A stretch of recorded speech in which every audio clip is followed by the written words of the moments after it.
ത്രിയേക ദൈവത്തിന് സ്തുതി. കർത്താവിൽ ഏറ്റവും അനുഗ്രഹീതരെ, വലിയ നോമ്പിന്റെ 2-ാം ദിനത്തിലേക്ക് നാം പ്രവേശിച്ചിരിക്കുകയാണ്. 2-ാം ദിവസം വിശുദ്ധ യോഹന്നാന്റെ സുവിശേഷം 2-ാം അധ്യായം അതിന്റെ 2-ാമത്തെ വാക്യം നമ്മുടെ ധ്യാന ചിന്തയ്ക്കായി വായിക്കുകയാണ്. നാം അവിടെ കാണുന്നത് യേശുവിനെ കല്യാണ വിരുന്നിലേക്ക് ക്ഷണിക്കുന്ന അനുഭവമാണ്.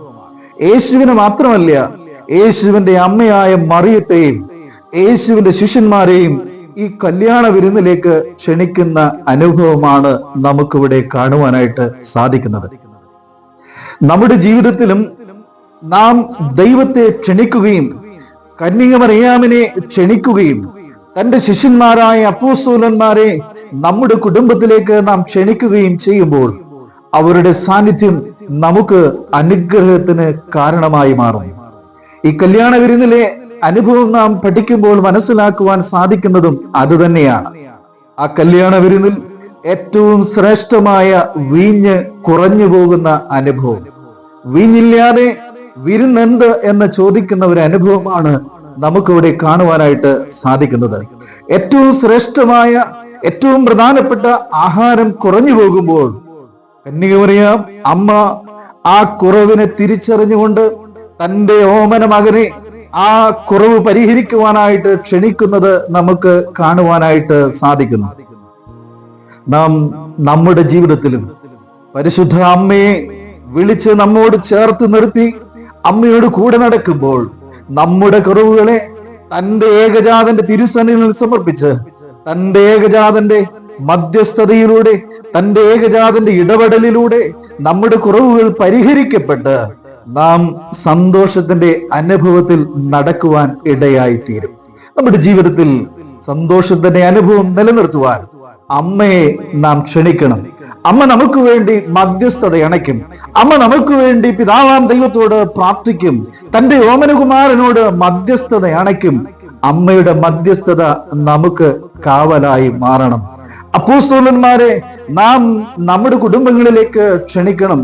അവർ തന്റെ വചനത്തെ യേശുവിൽ നിന്ന് ഏറ്റെടുത്തുകൊണ്ട് ലോകം മുഴുവൻ അറിയിക്കുവാൻ കടന്നുപോയവരാണ്.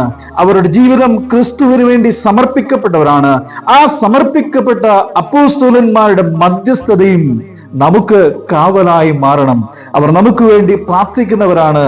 അവരുടെ പ്രാർത്ഥനയും നമുക്ക് കാവലായി മാറും. അവരുടെ പ്രാർത്ഥന നമുക്ക് ശക്തിയായി മാറും.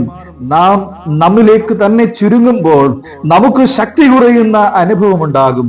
ഞാൻ പ്രാർത്ഥിക്കാൻ ഇരിക്കുമ്പോൾ നമ്മുടെ സഭ നമ്മെ പഠിപ്പിക്കുന്നത് നമ്മുടെ പിതാക്കന്മാരോട് ചേർന്നാണ് നാം ഇരുന്ന് പ്രാർത്ഥിക്കുന്നത് എന്നാണ്. ആ പിതാക്കന്മാരോട് ചേർന്നിരുന്ന് പ്രാർത്ഥിക്കുന്ന ഒരു അനുഭവം നമ്മുടെ ജീവിതത്തിൽ ഉണ്ടാകണം. അപ്പോസ്തലന്മാർക്ക് പകരക്കാരനായി പുരോഹിതന്മാരെ സർവശക്തനായ ദൈവം നമ്മുടെ സഭയിൽ കൽപ്പിച്ച് ആക്കിയിരിക്കുന്നു.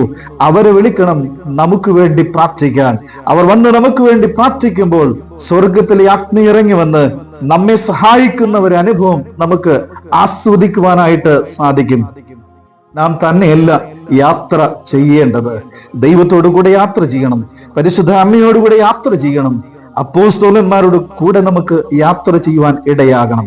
നാം അങ്ങനെ യാത്ര ചെയ്യുമ്പോൾ ഒരിടത്തും പരാജയപ്പെടാതെ ശക്തമായ അനുഭവത്തിൽ നമ്മുടെ ജീവിതം ക്രിസ്തുവിനോട് കൂടെ നയിക്കപ്പെടുവാൻ ഇടയായിത്തീരും.